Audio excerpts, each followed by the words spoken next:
Bueno chicos, ¿cómo están? Me imagino que bien. La idea va a ser hoy continuar con la unidad número 3. Como verán, vamos a seguir avanzando, no podemos retrasarnos. Yo os recomiendo que traten de ver estos videos. Lo que vamos a ver es la unidad número 3, en este caso, Grecia clásica. Y ustedes al inicio de este módulo se van a encontrar, como hemos dejado en todos los módulos, los esquemas de cómo se van estructurando las distintas civilizaciones, ¿no? Como ustedes verán, me gustaría que siempre lean en cierta manera estos esquemas para que lo pueda orientar. Primeramente, en el caso de la Grecia antigua o como se le dice la Grecia clásica, vamos a tener que dividir en varias etapas esta civilización para poder comprenderla. El inicio de la interpretación no es, podemos decir, en cierta forma, comenzaríamos con Grecia. Tiene varias etapas, ustedes lo van a notar acá siempre con el programa. Observen ustedes que lo que vamos a ver hoy, por ejemplo, los orígenes, la geografía, los primeros asentamientos. Pero todo el eje número 3, ¿sí? Ustedes observan el cursor, lo vamos a marcar, la unidad número 3, en cierta manera, implica Grecia, ¿no? Incluso va hasta el periodo helenístico. Hay una cuestión muy especial que deben tener en cuenta, a diferencia de otras civilizaciones, que como se parece en algún punto a la distinta cantidad de culturas y pueblos como en la Mesopotamia, tenemos la civilización griega, Creta, Micenas, una etapa que se la conoce como la etapa oscura, otra etapa, la monarquía de las polis, esto es muy importante, y especialmente vamos a hacer hincapié, podemos decir, a Esparta y Atenas, ¿sí? Que terminaríamos con los conflictos en la Grecia clásica y el periodo helenístico, especialmente del gran conquistador que va a tener esta cultura, más allá de que hay otros reinos y otros reyes, que es Alejandro Magno.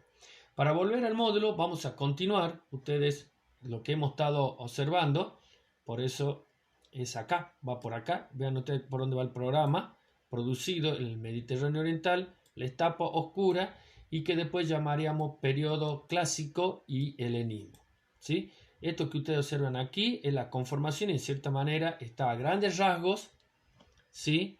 Si ustedes se pierden en el módulo, se pueden reorientar desde este esquema.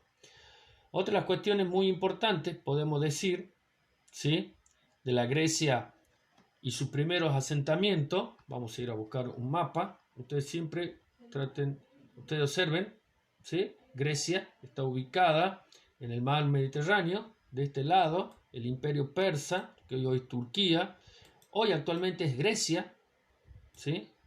Presten mucha atención a estas regiones. Grecia está conformada, podemos decir, por una gran cantidad de islas y una zona conocida como continental, que vendría a ser esta parte, ¿no? Esta es la parte continental, esta es la parte de las islas, lo voy señalando, no sé si ustedes observen ahí, ¿sí?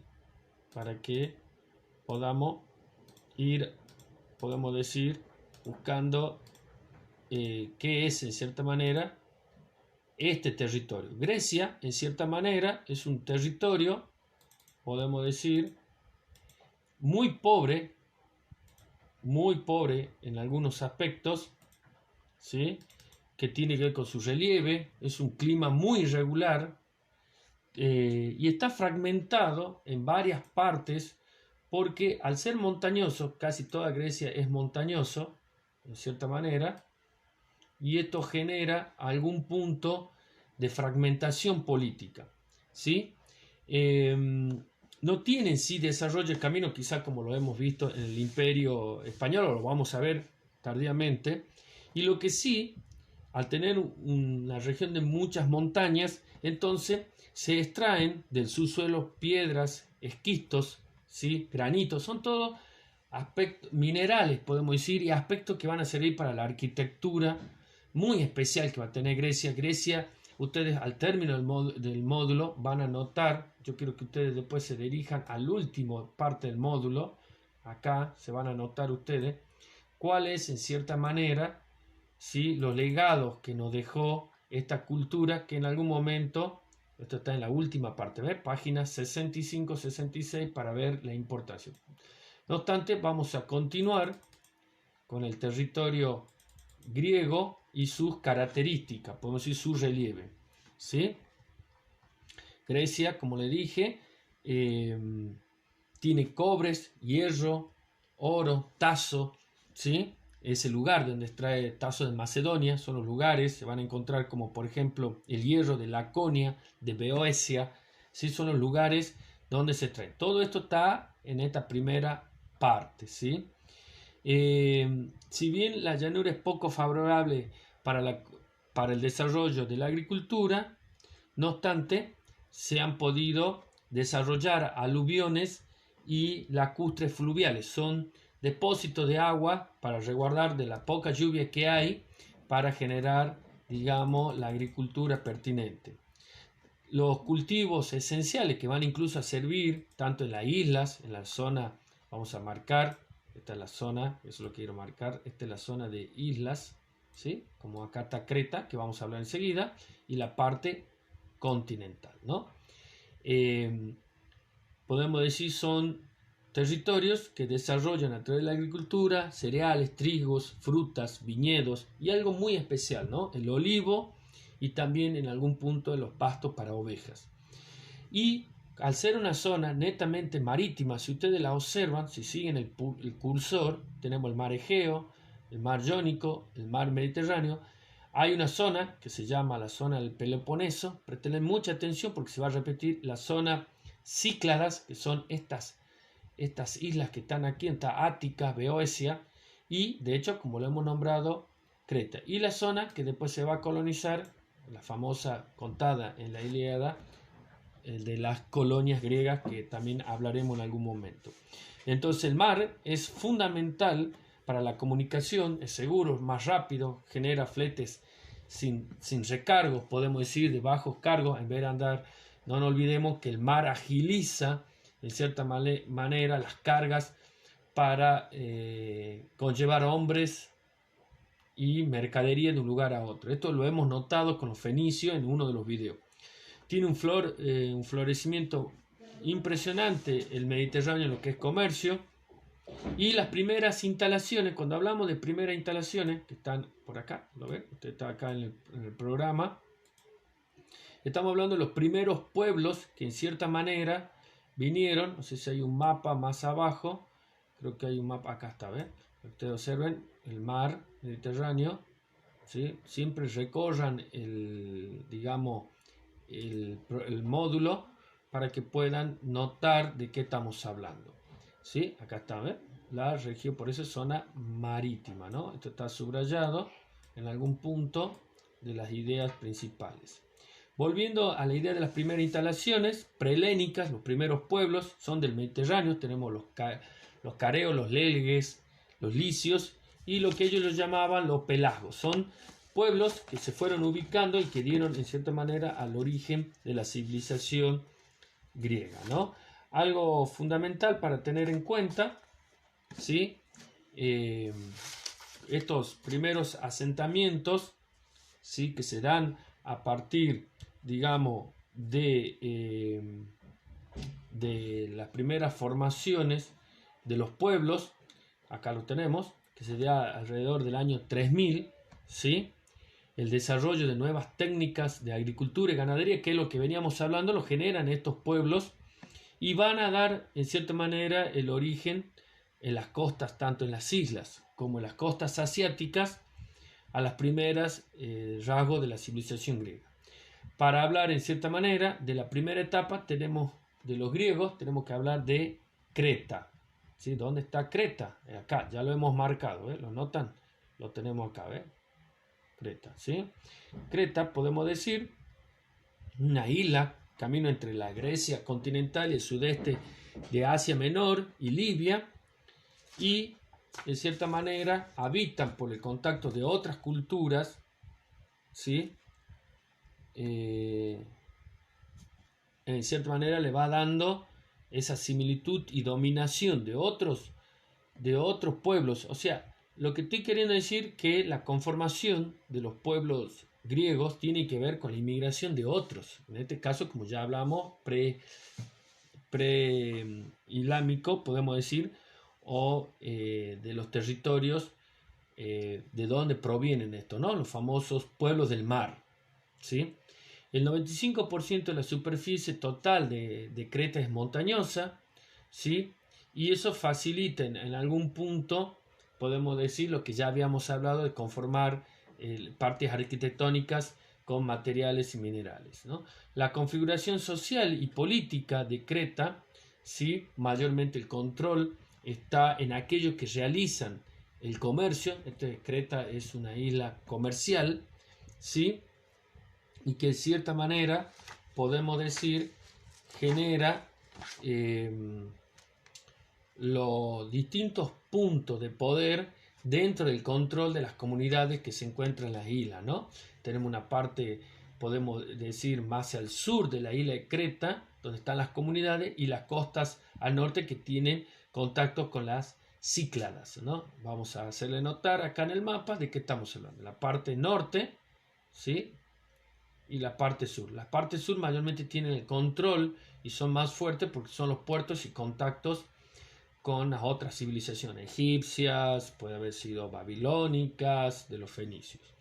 Algo muy importante de la configuración social y política de Creta es que se revelan ya a principios del segundo milenio intervenciones en el exterior, ¿no? O sea, Creta va creciendo y hacia el año 1700 ya hay, podemos decir, ubicaciones de cretenses en la parte suroriental de la península de Peloponeso, ¿sí? Esto es muy importante para ir viendo cómo se expanden los griegos dentro de la misma configuración de islas y de la parte continental de Grecia, ¿no? Ustedes van a notar, acá siempre traten de ir observando cómo estaban conformados los barcos cretenses. No vamos a pararnos ahí y vamos a hablar en el segundo milenio del rey Minos, que se dedicó en cierta manera ya a Creta en el control de ese espacio marítimo mediterráneo, por ejemplo, a tratar de limpiar de bandidos, porque al ser un territorio de mar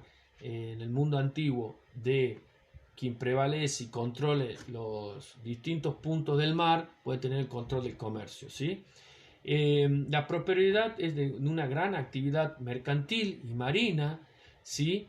El rey Minos termina dominando la parte del mar de las aguas Egeas, ¿sí? El control que habíamos dicho, y también al ser marinero tiene una expansión y colonización más allá del territorio cretense, ¿no? Por eso ustedes se van a encontrar con estos puntos como los asentamientos comerciales, los puertos como punto esencial de Creta, más de 22 puertos, ¿sí? Y la última parte de este texto habla de la expansión y el contacto que tiene la cultura cretense con los imperios o con los distintos pueblos, que eso hace una mezcla en algún punto digamos, de rituales religiosos o de cuestiones. Por eso ustedes van a ver que la tauromaquia cretense, que son lo que aparecen en los frescos son las imágenes en sus palaciegos, palaciegos son palacios, ¿no?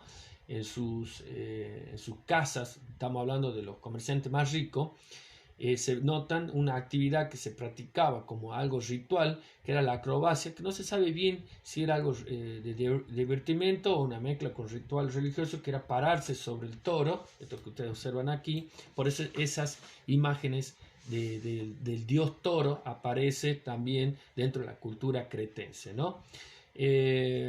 También desarrollan la capacidad de líquidos y granos, pesas y balanzas, ¿sí? Ustedes observan que yo voy es resumido en cierta manera, si les sirve a ustedes para estudiar mejor. Así ustedes van notando que es lo fundamental, ¿no? Por supuesto que en este video hemos tocado lo más esencial. Algo muy importante, la divinidad de Creta es la feminidad, ¿sí? Del mundo griego, que va a ser constantemente, podemos decir, como un ritual femenino, ¿no? La divinidad de la fecundidad en relación, cosa que no lo veíamos quizás en las otras civilizaciones, ¿no? Que era, alguna vez representaba también a la naturaleza y incluso a los periodos anual por los cultivos y por los viajes marítimos. Se habla, por ejemplo, la primavera, el otoño, como fuerzas en relación a esos meses, con fuerza de divinidad, ¿no? Pero siempre al culto de la fecundidad de la mujer. De hecho, había sacerdotisas, ¿no? Bien, damos por terminado la cultura. Ustedes verán que vamos un poco más rápido. Vamos a hablar del mundo micénico. El mundo micénico, ¿sí?, se va desarrollando, más o menos este es un mapa claro para que ustedes noten. Acá es lo que hemos hablado hace rato, como las expediciones cretenses o minoicas hacia los distintos lugares. Y después tenemos en color rosa, ustedes observan, yo lo voy marcando, la llegada, ¿sí?, de los micenos o aqueos, ¿sí?, que en cierta manera llegan al año 2000. O sea, ya vamos a hablar ahora un poco más de la zona continental. Esta es la zona, si bien hay una isla acá en el medio, como la isla cretense, estamos hablando de esta zona, ¿no? Tracia, Macedonia y especialmente a esta región. Van a llegar pueblos, son estos pueblos que llegaron de lugares, digamos, de Asia o de regiones del norte de Europa, que se lo conocen como los indoeuropeos. Lo hemos visto en otra civilización. Hace más dinámica la región y son, en cierta manera, le marcan los rasgos primitivos de los griegos. Estamos en una etapa pre-Grecia, ¿no? No estamos todavía hablando de la Grecia clásica. Quiero que vaya quedando claro. Estamos hablando de esos rasgos, ¿no? Los cultos, las leyendas, las prácticas religiosas, ¿sí?, esta cuestión de lo femenino en relación a la fecundidad y a la cuestión de la divinidad, están netamente unidos por por lo que genera todo el mundo clásico. Necesita, el mundo de la antigüedad, especialmente en el mundo clásico, le llamo yo también, podemos decir que la agricultura es esencial. Ustedes observen que en todos los videos, incluso en las clases, hemos remarcado la producción, ¿sí?, en relación incluso a la agricultura, y eso se relaciona a la fertilidad de la mujer, ¿no? Esa relación naturaleza-seres humanos, ¿no? Esta población indoeuropea hace un intercambio y va generando la identidad lingüística y étnica, no racial en sí. Esto es fundamental, no decir el color de la piel, sino más bien los rasgos lingüísticos de los indoeuropeos que van a dar en cierta manera el origen y el habla de los griegos, ¿no? En cierta manera la transmisión cultural. Otra de las cuestiones interesantes en el mundo micénico, observen ustedes que se va desarrollando, yo lo estoy marcando acá, ¿sí? ¿Lo vieron cómo se marcó el mundo micénico? 1500 a 1000 antes de Cristo, ¿sí? Es un tipo de sociedad jerarquizada. Volvamos a ver dónde está el mundo micénico. Está por acá. Observan que lo estoy siguiendo. Por favor, sigan los videos, tengan paciencia. Es un tipo de sociedad jerarquizada, ¿sí? Ya se establece una realeza, un aparato estatal y de control de la población, ¿no? Esto de que siempre hay una realeza, como una nobleza, que está vinculado a un rey y que tiende de cierta manera a articular, ¿sí?, como un pulpo, podemos decir, a las otras partes de la comunidad. Vamos a ver que eso en Grecia va a cambiar, porque va a haber un enfrentamiento de sectores sociales. Lo vamos a ver más adelante. Micena es un lugar, tiene su ciudad, ¿sí? Se accede por la Puerta de Leones, que es esta zona. Aquí se accede a la fortaleza de la ciudad. Acá, si no lo observan bien, lo pueden agrandar. Puerta de Leones, porque aquí hay dos leones, ¿sí? Estos leones que están acá, que no se ven. Eso significa que lo hemos visto también en la Mesopotamia, los rasgos arquitectónicos como forma de fortaleza y proyección de la influencia hacia el lugar y hacia la comunidad y hacia los enemigos también, ¿no? Las viviendas palaciegas, los templos, tienen el control y se conforma lo que se llama el megarón, ¿no? El megarón es un lugar donde se realiza, el lugar del palaciego, ¿sí?, donde es el templo, lugar central, como un antiguo hogar donde se practican, si digamos, ustedes lo tienen acá, donde se practican los cultos, ¿no? Pero también es un lugar de convivencia. Por eso le aparece el megarón. El megarón es el lugar, ¿sí? Allí también las familias reales, los reyes, se realizan las tumbas de cortesía real, ¿no? El poder coercitivo es el dominio a través de símbolos que ejerce sobre el territorio, y eso va en cierta manera transformando internamente a la sociedad, y esto es influido por los movimientos étnicos determinantes de otros pueblos. No olvidemos, son pueblos que están en contacto con otros pueblos, ¿sí? Habíamos hablado en cierta manera de los sectores más empoderados que tienen el control, pero también de las aldeas, de los pobladores que llevan en cierta manera el peso de la producción para el control, mejor dicho, controlado por ese estado que era la realeza, ¿no? La vida económica, lo hemos hablado, se desarrolla bajo la idea de artesanías, desarrollo de actividades metalúrgicas, y también para fortalecer, Grecia se caracteriza por desarrollar gran cantidad de talleres, digamos, por su enfoque cultural y del arte, ¿no? Eso es fundamental en Grecia, ¿no? Volvemos a repetir, entonces tenemos el poder en el rey, una clase poderosa que centraliza el poder y que se expresa ese poder a través de las guerras y los enfrentamientos, ¿no? Esto lo vemos constantemente en todos los pueblos de la antigüedad. Otra de las cuestiones, el rey centraliza esas fuerzas de las masas de laos o damos. Los damos son, digamos, los pueblos que en cierta manera establecen el clientelismo, digamos, o en cierta manera lo que conforman las redes de familia que van a entregar sus hijos en algún punto para ser soldados, ¿no? El rey es el que dirige las campañas y realiza específicamente, en proporción a esa victoria, se ven beneficiados estos guerreros para que se le entreguen porciones de tierra, que son los demos, ¿sí? Bien, hemos hablado así en grandes medidas, volvemos a establecer, hemos hablado de los cretenses como civilización anterior a lo que va a ser Grecia, que es Atenas y Esparta. Hemos hablado de los micenos, ¿sí? Y vamos a hablar cómo termina este mundo micénico allá por el año 1200 a 1000 a.C.